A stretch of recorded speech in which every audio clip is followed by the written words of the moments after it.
Hi, welcome to my close reading of a passage from Hamlet, William Shakespeare's greatest play.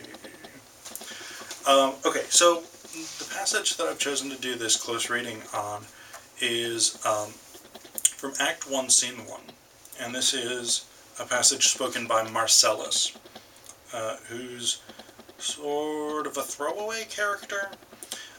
He and Bernardo are the two characters who, along with Horatio, initially encounter the ghost of old Hamlet. So they've just seen the ghost, and Horatio tried to speak to it, and it got pissed off and left. So that's just happened.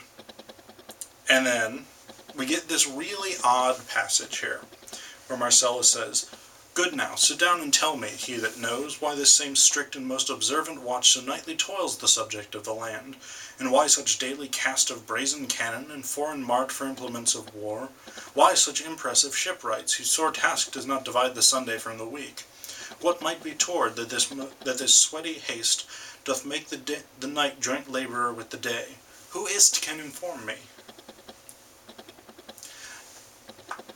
So, and this is, again, not a sort of revolutionary reading of this passage, this is a guard at the royal castle in Denmark,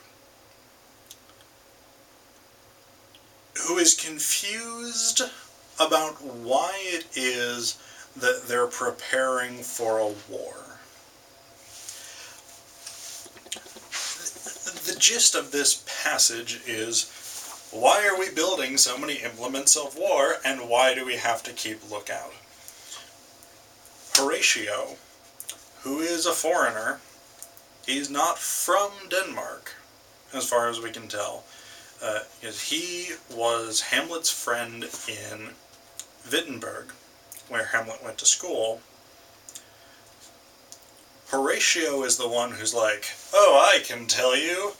Remember the old king of Norway, who had this fight with our king, old Hamlet, and old Hamlet slew the king of Norway, and under the terms of this duel, we got to own Norway. Remember that? Yeah."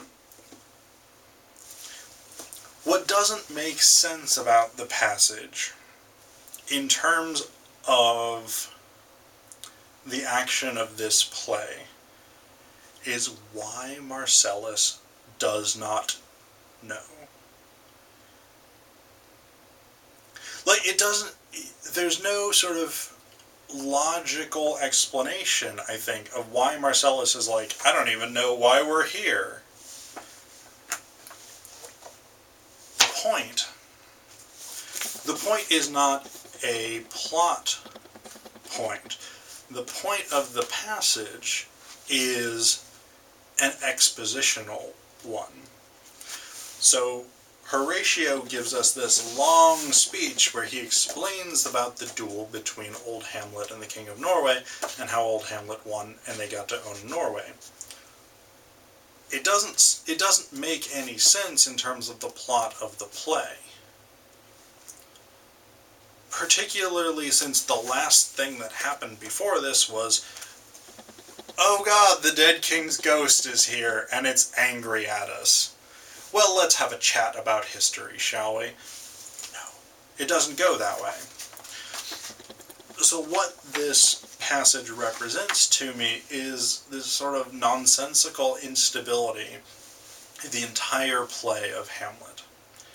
Like, so much stuff happens in here, and part of the problem is that this would be like a 4-hour play, and so pretty much everybody acknowledges that this would have been a reading text and not a performance text.